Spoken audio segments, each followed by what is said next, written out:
faith, believe in your source. Have faith. Welcome to Artists, Icons, and Entrepreneurs, the podcast that dives deep into the stories of trailblazers who shape our world. Our co-host, Lulu Benavidez, is a seasoned entrepreneur in the beauty industry, is a photographer, artist, and the proud owner of Lulu's The Salon in Galveston, Texas. Our other co-host, Krokonis Hansen, is a visionary in the entrepreneurial world with years of experience in business innovation and development. Together, they bring you insights, inspiration, and the journeys of remarkable individuals who have made their mark. And with that, let's get started. For over 30 years, Ergo Research Inc. has been a trusted name among professional stylists, salons, and hair care brands.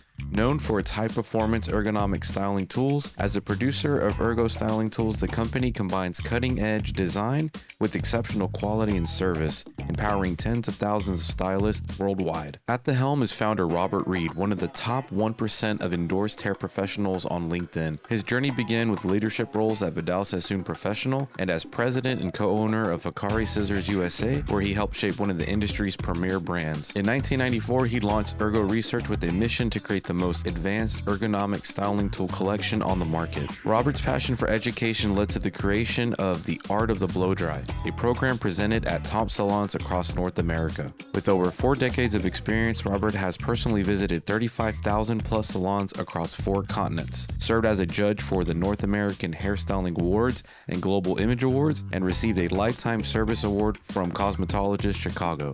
Ergo partners with leading brands like Aveda, Redken, Paul Mitchell, Matrix, and American Crew, continuing to elevate the craft of hairdressing through innovation, education, and design excellence. Today, we're excited to explore the journey of a true industry leader and hear insights on innovation, education, and elevating stylist performance. Please welcome in Robert Reed.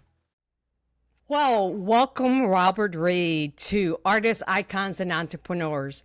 I am one of the co-hosts, Lulu Benavidez, and my sidekick, Krokonis Hansen, and we're so happy and delighted that you're here today. Robert, before we get into our interview, let's do a little catching up about Ergo styling tools. Your company in California, I know that 10 months ago, I guess it was 10 months ago, y'all had a fire in your headquarters. So can you please go through all that to the audience and let us know what happened? Yeah, it's very interesting to recap an incident like this. No one ever expects to have their place of business burned down. Mm-hmm. But I learned a long time ago that it's always good to be prepared. I didn't learn that in the Boy Scouts, but it's a good premise. We've always had backup plans for everything. But on a Friday afternoon, while I was taking a little beauty rest at home, my wife tapped me on the shoulder and said, "Our building is on fire." We live about 1.5 miles from our building, which is in Valencia, California. And by the time we arrived, there were 6 fire trucks, and the back of our building was being cut open with the jaws of life. And we were seeing our entire business was in disarray. So the result of that is we lost all of our inventory, and the rest of the building was damaged through smoke and water. So that was September 27th. That was a Friday. September 28th, at our chief marketing officer's home, his name is Brock Goldberg. We had our team in town anyway. So we had our teams there today and began to develop a recovery program. I'm happy to say that our team, which is young and energetic, are also great learners. So over the course of the 10 years or so that many of them have been with us, Brock 13, by Sunday evening, there was a written recovery program that they put together themselves about step-by-step how we would resume our business and how we would attempt to begin serving our customers as soon as possible. So that was really a fantastic, heartwarming, just so rewarding aspect of a young team who's listened well, learned well, and put together such a immediate response and strategy to begin rebuilding our business. We put together temporary headquarters in Brock's backyard, where we built a temporary tent to begin moving some of our available merchandise. Mm-hmm. We learned a lot through COVID, as many people had. Right. So we had developed an offsite inventory of our top sellers to ensure that we could always move product through the ports. our products are produced in South Korea. And so we had 80% of our top sellers available to us. And we had learned a lot through COVID about moving inventory around the city in using temporary warehouses to build up this extra inventory. So we are able to, with Brock's help and the help of Ron, our Smale, our warehouse manager, Tyler Robite, our community manager, and Zach Goldberg, our chief experience officer, along with my wife, Marlene, to get us back up and running within 2 weeks. Wow. So we began shipping within 2 weeks and off and running. In spite of some of the rains we've had here in Southern California, we made do and kept our promise to our customers to keep them with Ergo styling tools and brushes in their hands. So we are now just a little bit over 7 months. Our building has been rebuilt. We are reimagined what the space would look like. We've built new studios for social. We've completely redesigned our front offices. We've rebuilt our warehouse, modernized it because we moved in here 23 years ago. So we've even air conditioned our warehouse for the comfort of our team. So I always express to my team the 6 P's, and maybe you've heard them before. Prior planning prevents piss poor performance. So there are 3 rules of life we also live by here, and that is stuff happens. Maybe you've seen that on a bumper sticker before, so you know what I mean. Stuff happens every day. Correct. And it's how you deal with the stuff. So I'm really proud of my team for how they helped us recover and get back to serving our guests. Our offices are still somewhat empty, maybe a little bit echoey, because we've removed all the sound damping on our walls for now. But we are back in business. All right. Well, Robert, I've always said winners attract winners. So that wonderful team that came through for you is obviously a reflection of your leadership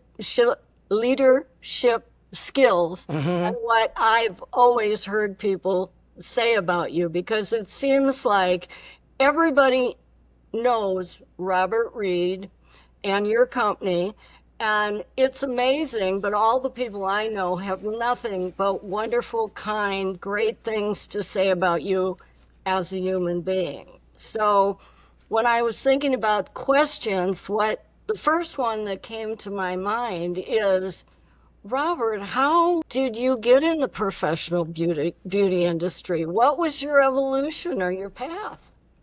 Well, so long ago, more than 50 years now. It's hard to remember, but it's easy to remember, I should say, all the steps, because everyone has a story. Mine begins with this little poster here that maybe you can see.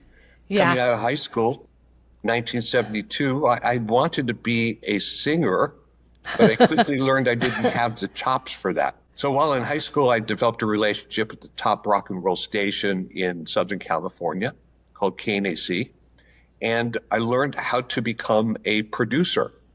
So what you see here is a poster for the first concert that I produced in 1972 in July. You can see that the headliner was Elvin Bishop, who had a hit song called I Fooled Around and Fell in Love. And the Sons of Champlin, which were a big horn-based group from Berkeley, California for the San Francisco sound, and a new and up-and-coming group called the Doobie Brothers. Wow. So the Doobie Brothers were third billed, and I paid them $750 to play that night.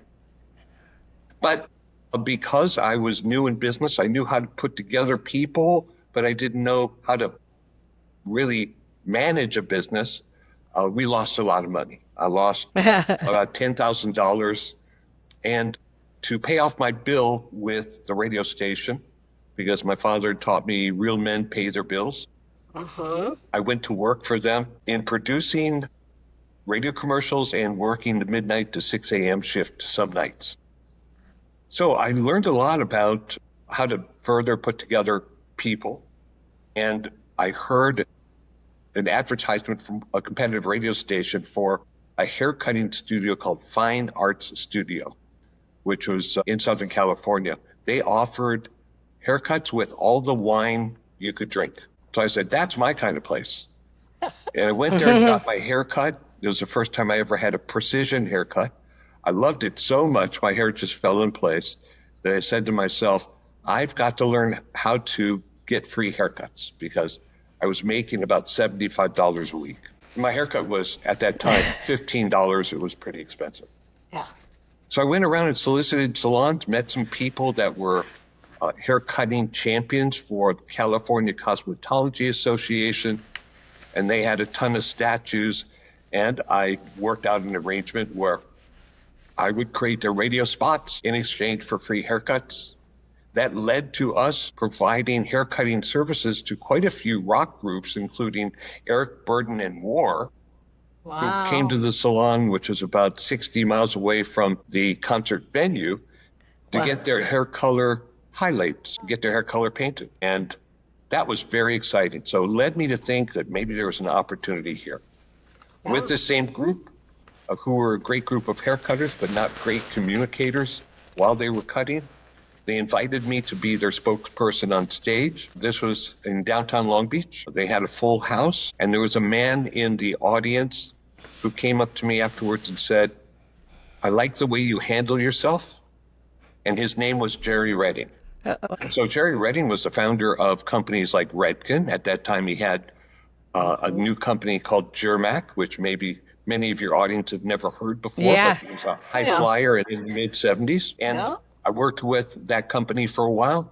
I visited salons. Orange County, California was my territory. There were 10,000 salons for me to visit, and I was a singular person. I learned most about the hair care line called Germac, which had 3 products at the time, including nutritional supplements, listening to cassette tapes inside my Toyota Celica while visiting salons. Learned quite a bit, applied to become a person within the Germac organization, got turned down several times because I was too young. At that time, I was 25. And then I met Jerry Redding at a conference. He remembered me and got me promoted. A few years later, several people left the company to start a new company. That company was called KMS, still a very popular brand name. And I went to work as the very first distributor in the world for KMS, 1976. So I learned how to start a business from scratch in the beauty industry. 78, we encountered that word called diversion for the first time, which maybe some of your audience is unfamiliar with. But that was also the dirge of our industry at the time, where beauty products were being sold in beauty supply stores, which is commonplace nowadays, but at that time it was frowned upon. I became very frustrated, sold the business to my partner, and decided I was going to get inside consumer goods. And so I had 2 choices. My first choice was to develop a fragranced laundry detergent and fragranced softener sheets. Oh, I had a great concept here. We were going to have seasonal fragrances, winter, spring, summer, and fall, with these new products, which were softeners you could put in your dryer. And so I had that thought as a great idea. Maybe I could get 1% of that marketplace and no one would miss it. The other idea was a toothpaste, because oral hygiene and having a great smile is also a great attribute, and people aspire toward that. And that was $1 billion industry. So I figured if I got 1% of that business, no one would miss that, and I'd be really happy. So I had developed some relationships with an organic laboratory in Southern California, and we began to dabble in vitamin-enhanced toothpaste. I started contacting USC, which was a very popular dentistry university here in Southern California, and got some insights about some of the key issues and problems. And we began to add vitamin E, vitamin D, vitamin K to help clot blood, because people who had bleeding gums would find that to be an issue. We created a unique package, which is a pump, a handheld pump, because the biggest issue in my household was putting a cap back on the tooth. And I decided to try to sell that in the professional beauty industry. I visited all the major players who all said, get out of here. No one would ever buy that in our industry. And then I heard an advertisement on the radio and then on TV that said, if you don't look good, we don't look good. And I think most of your audience would know that, and that was from Vidal Sassoon. Sure.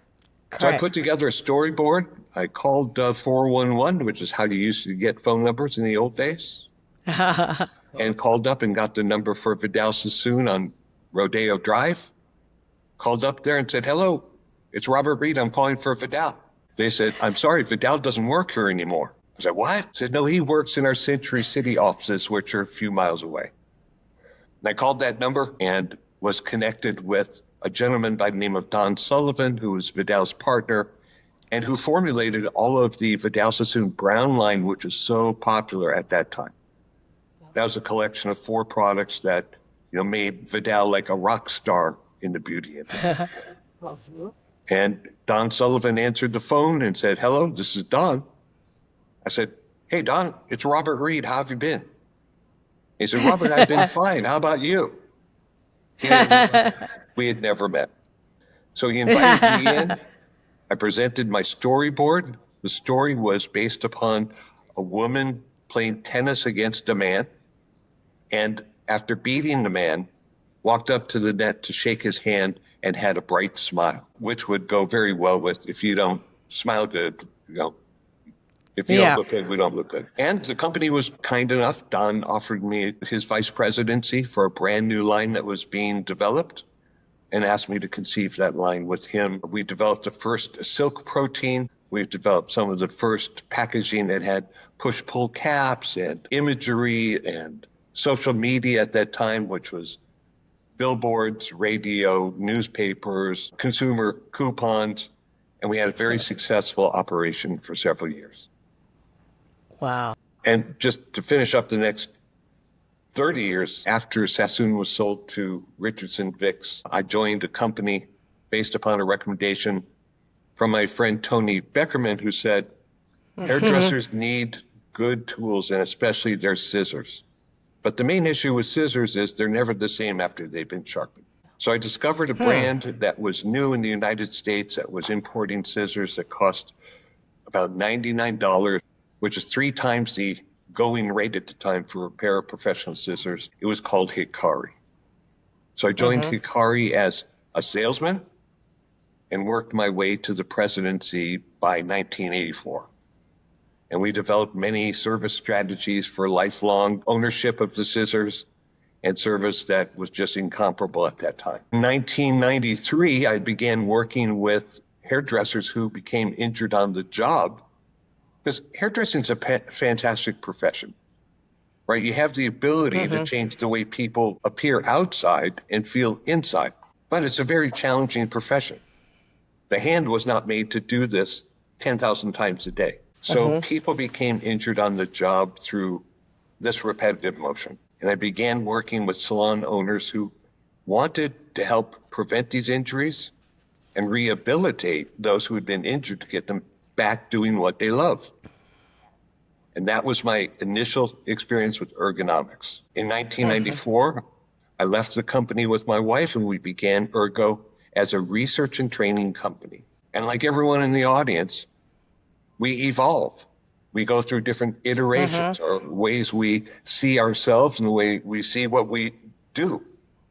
And so here we are today, a little bit over 30 years later, with the brands that we have and the education that we offer. That's a 10-minute synopsis. That was great.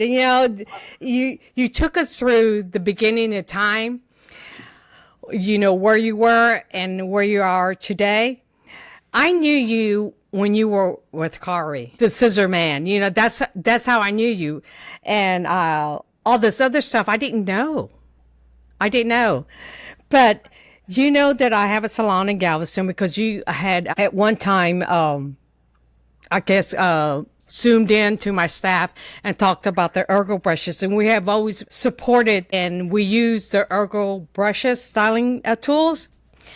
Can you elaborate to our audience a little bit more about the company and how what it is, why you started it, and now you have a new line of products, the Gentle line, which my staff loves. I still, maybe I'm old school.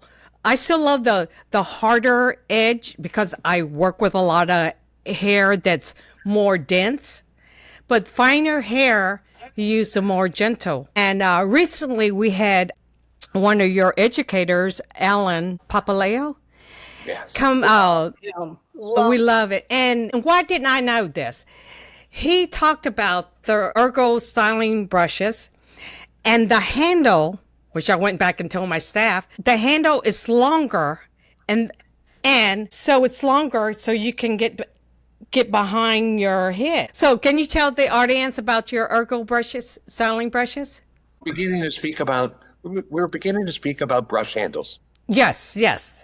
What I learned through visiting about 30,000 salons while I was with Hikari and the other companies is hairdressing is all about picking up a tool, gripping it, and using it in a variety of different angles.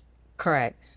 What I learned initially in ergonomics while working with the doctors who were helping stylists with hand injury is the harder the surface of a tool, the more firmly you grab it, because subconsciously you want to maintain control. And if your hands are wet and slippery, you grip it more firmly.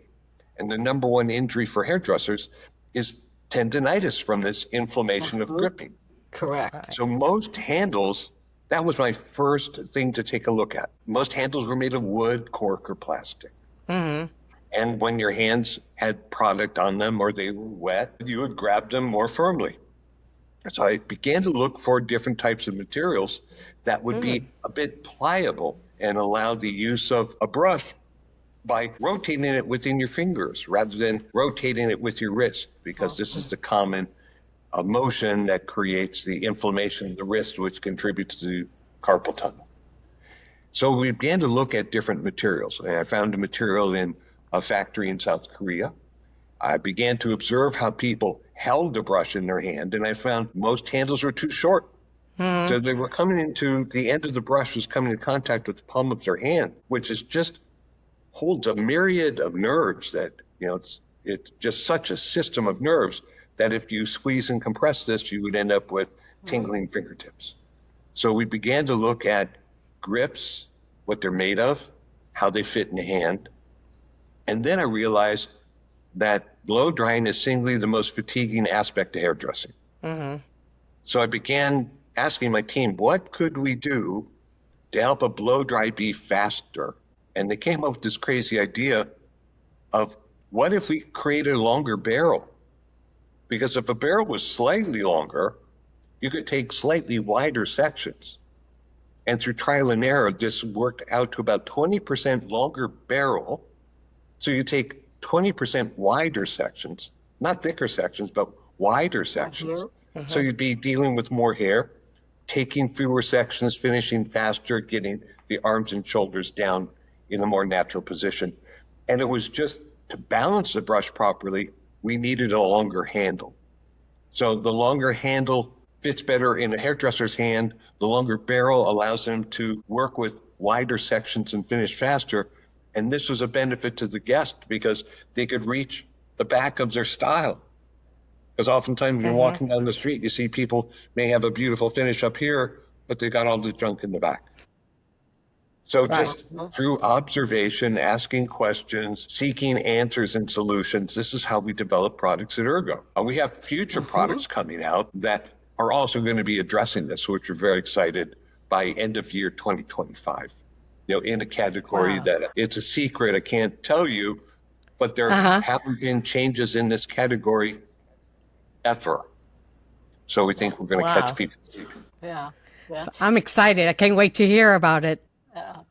And Thank you know, Robert, it's interesting to me because you're in the industry just a year or two behind Lulu and I. So we've kind of grown through this together and the different ways that, and it's very interesting to listen to you talk so passionately about how your company came to be, the wonderful thought, very thoughtful about the products, the need that you saw and the solutions that you found.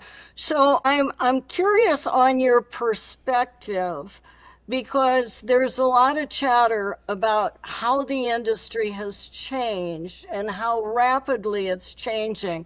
How do you see the problems and the solutions that are coming up in the next 2, 3, 5 years. How does a stylist, an owner, a manufacturer, or somebody just thinking about getting into our industry, because opportunity often comes disguised as a problem. Yes. So many good questions, so many different audiences to speak to. Let's speak about being a hairdresser, because being a hairdresser is a fantastic profession. It's not as easy emotionally and physically as people think. You know, you don't go to a salon and just have conversations, have a little coffee, maybe a lot of coffee, slap on some color, do a little snip, snip, snip, and have some conversations. It is emotionally draining because every guest who sits in the chair wants to share their life with you in a span of 30 minutes, good and bad. The hairdressers are very empathetic, right? They take it to heart. So they may be just emotionally vanquished by the end of the day, and they don't have much left to take home to their family. Physically, same amount of challenges. Standing on a hard surface. Ergonomics, simple explanation of ergonomics is the relationship between your body, your tools in the workplace. So it's what you stand on. It could be the ceiling. It could be the sound. It could be how far you reach for something.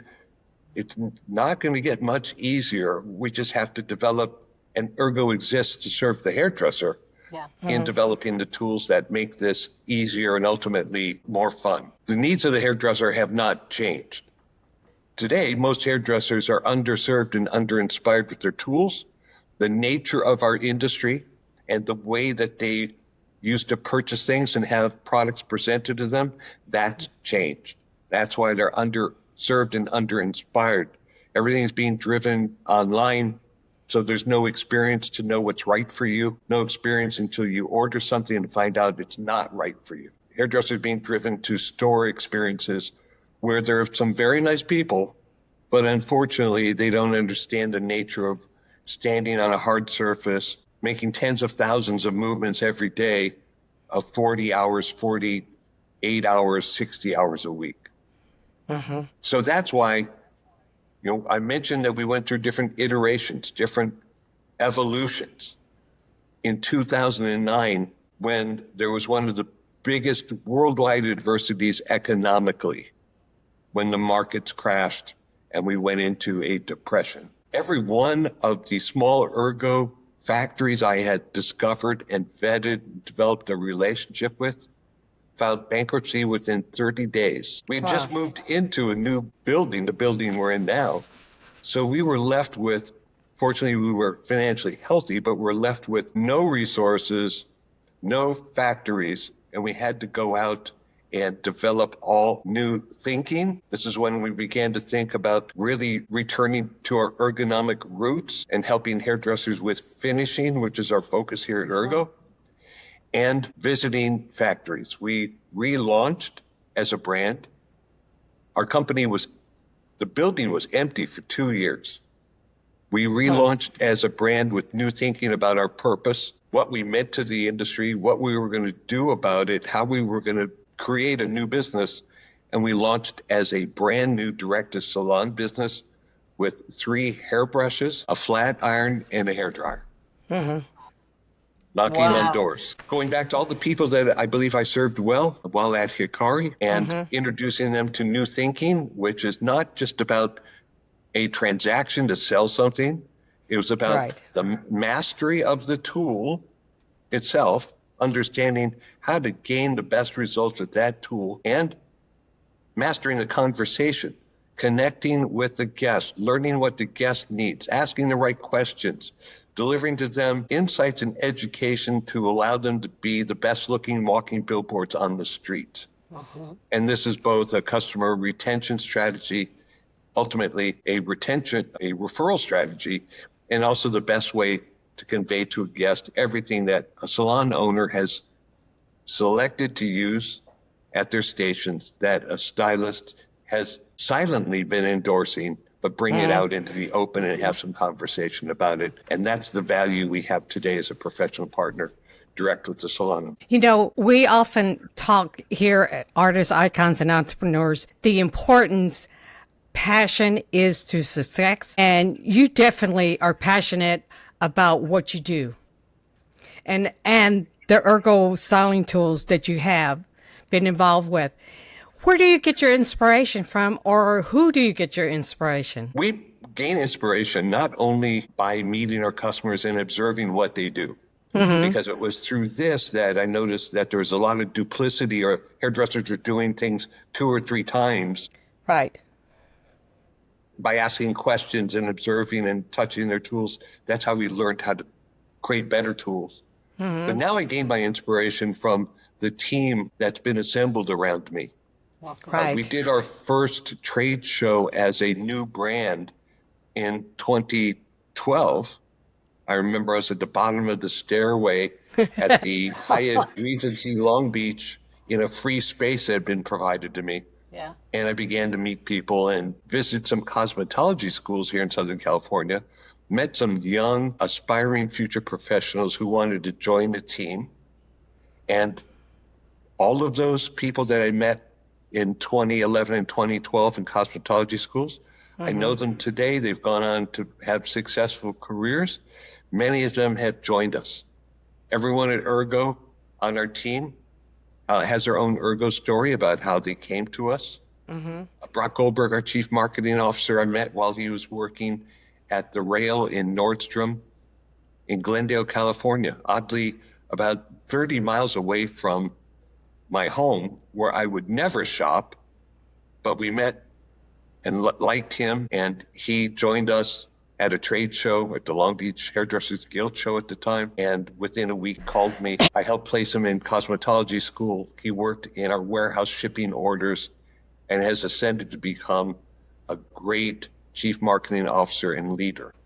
Everyone on our team has a story like that, where we've met them and have had them join us and now have their own Ergo story. Yeah.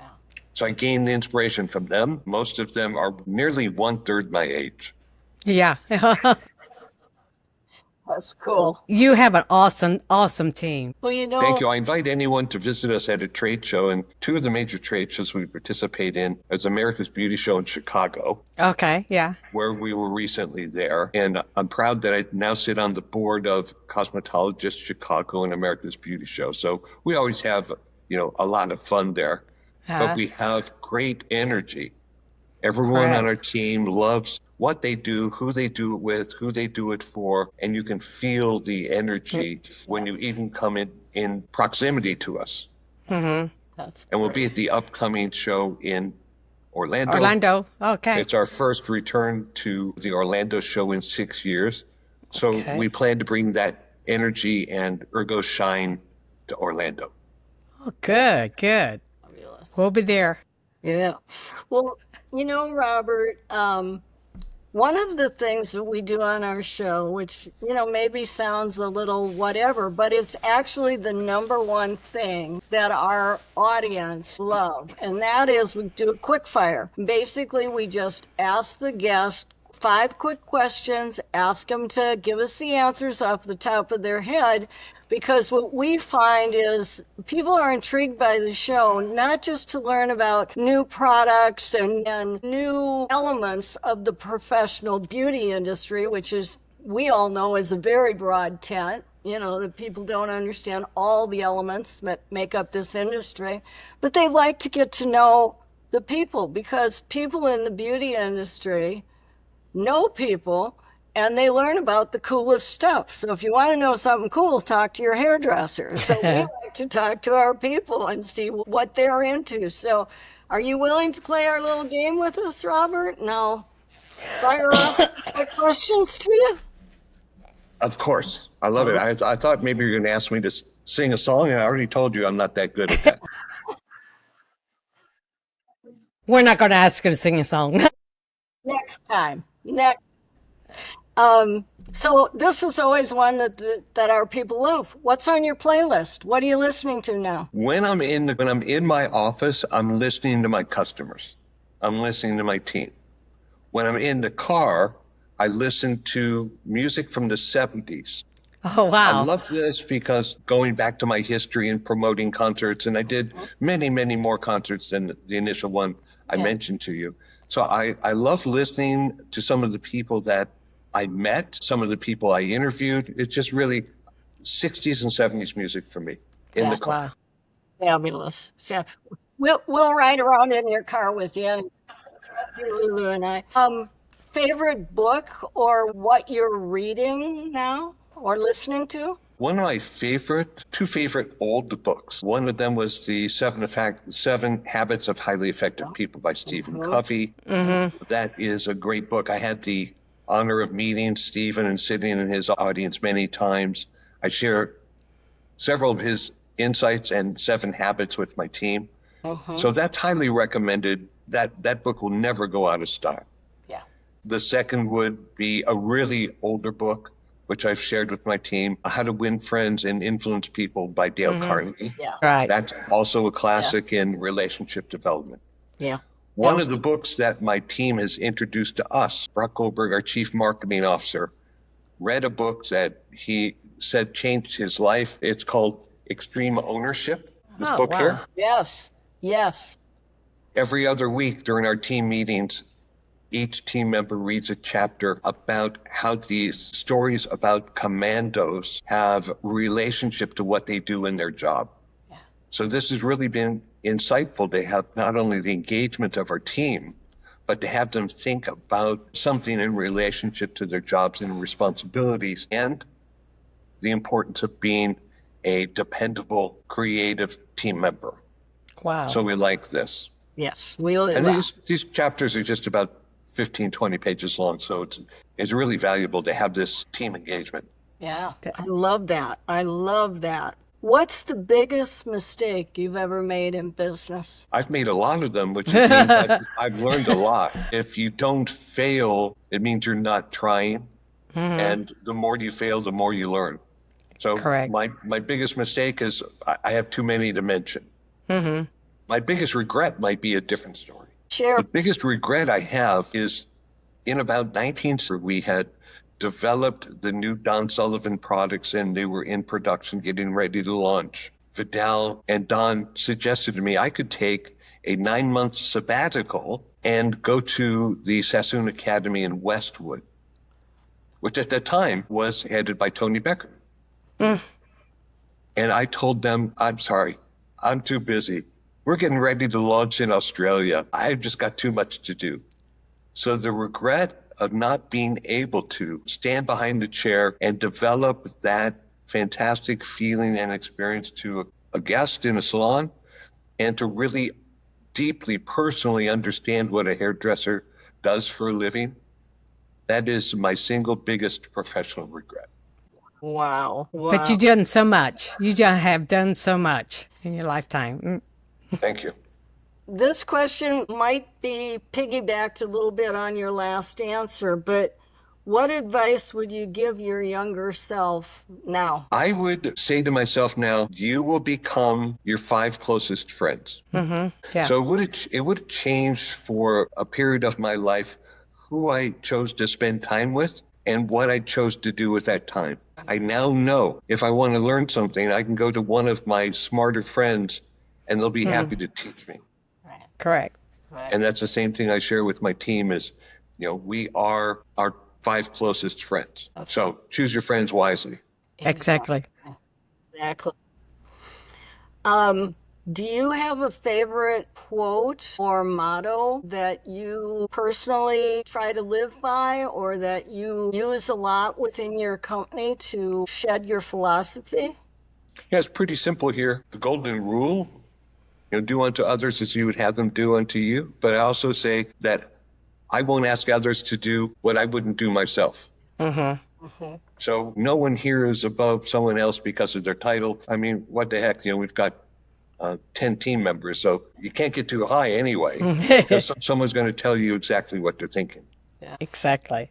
I love that, which goes back a little bit to the book you shared, because my father was an airborne, so I was raised never ask someone to do something you wouldn't do yourself. And so, lead by example is so important when you're in the beauty industry. You have to walk the walk, talk the talk, and be sincere about your beliefs. I think you embody all of that, Robert, and I'm so happy you played our game with us today and that you were on the show, and just can't even tell you how much the beauty industry needs people like you and Ergo. Oh, thank you. You know, when we reflect upon our relationship, which goes back 3 decades or more, Yeah, more. Yeah. it just goes to demonstrate that when you serve people for the mere purpose of serving people and don't concern yourself, look at the relationships that you develop and how long they last. Exactly. So, in closing, Robert, can you tell the audience about where they should follow you and learn more about the Ergo styling tools? Yeah, Ergo is easy to reach. We can be found on Instagram at Ergo Styling Tools. Ergo Styling Tools. That's all one word, ERGOSTYLINGTOOLS. Our website is also ergostylingtools.com. For professionals, though, if they visit our website, please note that we have a professional portal and we have a consumer portal. When you first click on our site, you're going to be in the consumer portal, but by submitting professional credentials, you can create a professional account and have access to professional pricing. We never want to allow the possibility, how faint it may be, that a consumer finds out what a salon owner or a stylist pays for something. So you have to, we're also on TikTok, Ergo Styling Tools. We're still trying to figure out that TikTok business, but I know. we are very easy to find through any of those venues. You can send a chat. We have 24-hour team members on available at any time. They may take a nap occasionally from midnight to 3 a.m., but you'll find us very easy to communicate with. We do love what we do. We have a passion for it, as you've noted. We love who we do it with because we have a great team, and we encourage people to come visit us at a trade show. But even on the phone, the energy and the insights people receive is a whole new level for our industry, hearkening back to the way it used to be. Right, right. Well, Robert, it's been a pleasure. On behalf of Sue and I want to thank you so much for coming on Artists, Icons, and Entrepreneurs podcast. And we thank you because you have a wealth of knowledge, and we love you for that. Thank you so much. I'm very thankful to reconnect with you, and thank you for the invitation.